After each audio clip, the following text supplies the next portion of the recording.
Merhaba arkadaşlar, hepinize sağlıklı, mutlu, güzel günler diliyorum. Bugün orkidelerinizin bol bol çiçek açmasını, sağlıklı yeni kökler vermesini ve keyik oluşturmasını sağlayacak müthiş etkili bir bitki besini tarifi paylaşacağım sizlerle.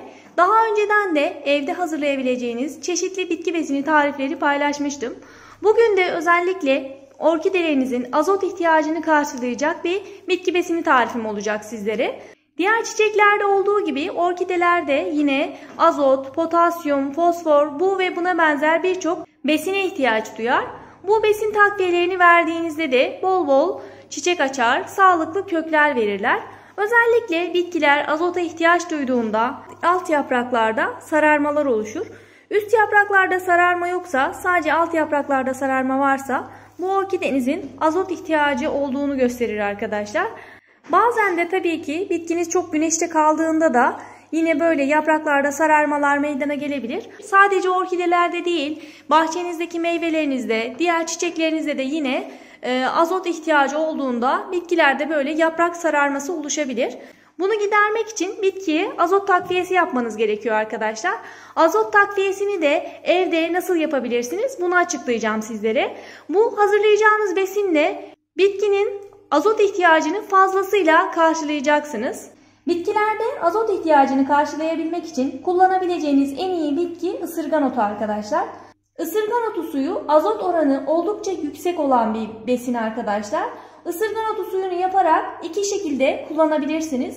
Hem bitkilerde hastalık ve zararlıların oluşmasını engellemek, bitkileri hastalıklardan korumak için kullanabilirsiniz. Hem de bitki besini olarak kullanabilirsiniz. Bugün size iki tarifi de vereceğim arkadaşlar. Isırgan otu suyunu nasıl hazırlayacaksınız? Hemen onu da açıklayayım. İkisinin de aslında hazırlanışı aynı. Yani besin olarak hazırlayacağınız ısırgan otu suyu ile ilaç olarak kullanacağınız ısırgan otu suyunun yapımı aynı. Sadece bekletme süreleri biraz farklı olacak. Fazla miktarlarda yapıp bahçenizde de kullanabilirsiniz. Biz bu ısırgan otu suyunu bahçedeki sebzelerimizde, ağaçlarımızda da kullanıyoruz. Kavanozun içerisine bir miktar ısırgan otunu dolduruyorum. Bu şekilde kavanozumu doldurduktan sonra üzerini suyla dolduruyorum. Dediğim gibi bunu iki şekilde yapıyoruz. Hem ilaç olarak yapıyoruz hem de besin olarak. Isırgan otu suyunu besin olarak kullanacaksanız, bitkilerin besin ihtiyacını karşılamak için kullanacaksanız istediğiniz kadar böyle kavanozda bekletebilirsiniz. Ne kadar uzun kalırsa azot oranı o kadar yüksek bir besin haline geliyor. Ben genellikle 1 ay, 2 ay, 3 ay fazla bekletip bu şekilde kullanıyorum. Ama ilaç olarak kullanacaksanız fazla bekletmemeniz gerekiyor. Bir hafta kadar beklettikten sonra ısırgan otu suyunu ilaç olarak kullanabilirsiniz.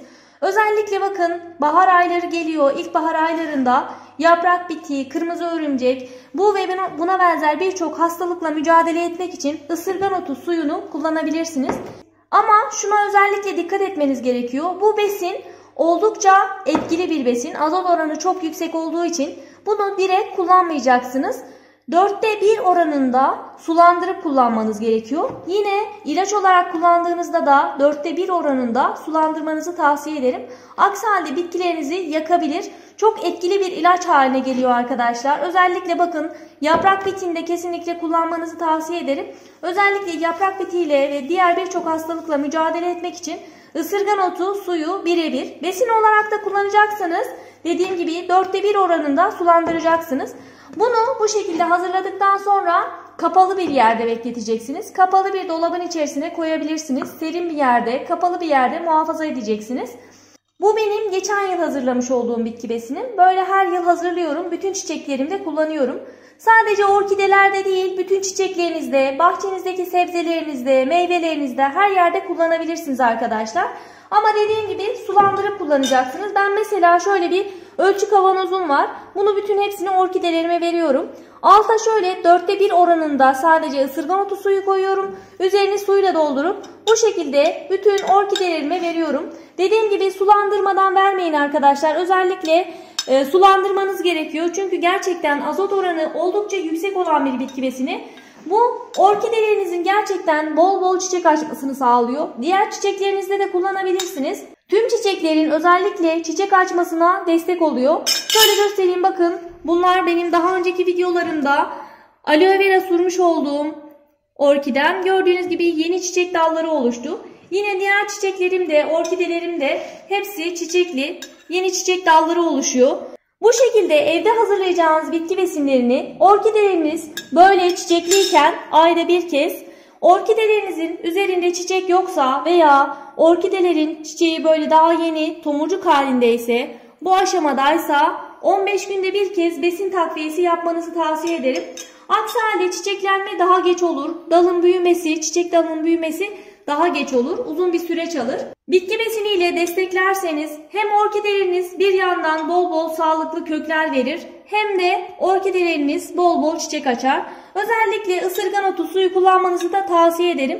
Şu anda ısırgan otunun tam böyle yeşermeye başladığı zamanlar. İmkanınız varsa siz de ısırgan otunu toplayıp bu şekilde değerlendirebilir. Bütün çiçeklerinizde, orkidelerinizde, bahçenizdeki sebzelerinizde ve meyvelerinizde ısırgan otu suyunu kullanabilirsiniz. Bugünkü videonun da sonuna geldik arkadaşlar. Videomu buraya kadar izlediyseniz ve faydalı olduğunu düşünüyorsanız beğenmeyi ve yorumlarınızla destek olmayı unutmayın lütfen. Çiçek ve bahçe bakımı konusunda deneyimlerimi sizlerle paylaşmaya gayret ediyorum. Siz de bu videolardan haberdar olmak isterseniz kanalıma ücretsiz olarak abone olabilir. Sorularınız ve görüşlerinizi de bana yorumlarda iletebilirsiniz. Başka bir videoda görüşmek üzere. Şimdilik hoşça kalın arkadaşlar.